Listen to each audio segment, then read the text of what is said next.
While the world was battling the coronavirus, another war was raging online, and a new power player had emerged. An investigation by the Associated Press, in collaboration with the Atlantic Council, found that the Chinese government has essentially weaponized Twitter and Facebook as part of a relentless and ongoing propaganda war to deflect blame for the COVID-19 pandemic. People traditionally think about Russia when they think about foreign information operations. With COVID, that really began to change, and we found that China played a central role with COVID disinformation. The AP and the Atlantic Council's Digital Forensic Research Lab analyzed millions of interactions on Twitter from last year and compiled hundreds of articles and posts on other social media platforms around the world. The investigation found that Chinese diplomats had added dozens and dozens of accounts to Twitter and Facebook, even though those platforms are banned in China. The Chinese government has an incredibly well-developed disinformation apparatus. Marika Oberg co-authored a book on Chinese propaganda. She says China has traditionally used that disinformation apparatus on its own people, but she says that domestic propaganda machine is now increasingly being aimed abroad.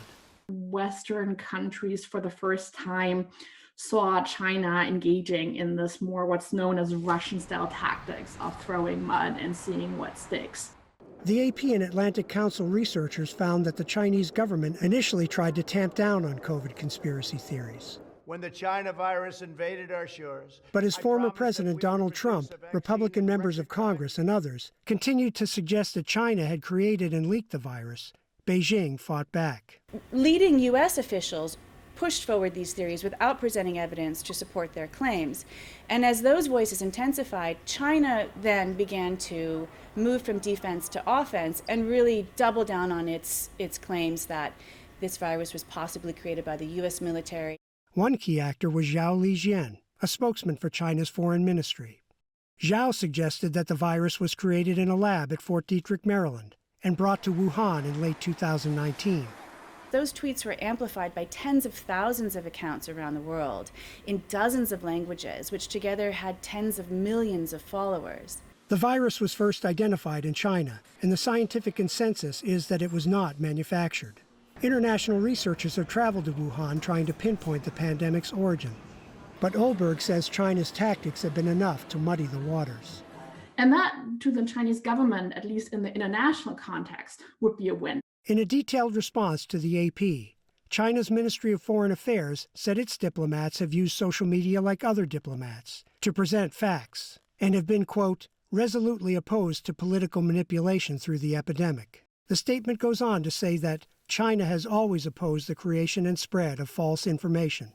At the same time, China is also a victim of all kinds of false information about China. Yet the ruling Communist Party continues to push the Fort Detrick story.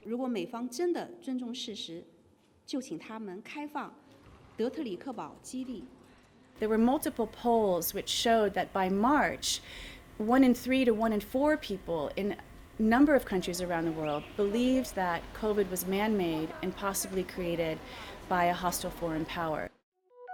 Iran, Russia, the U.S., and many others played big roles in this drama. But it's clear China had the most to lose and to gain. Alan Breed, Associated Press.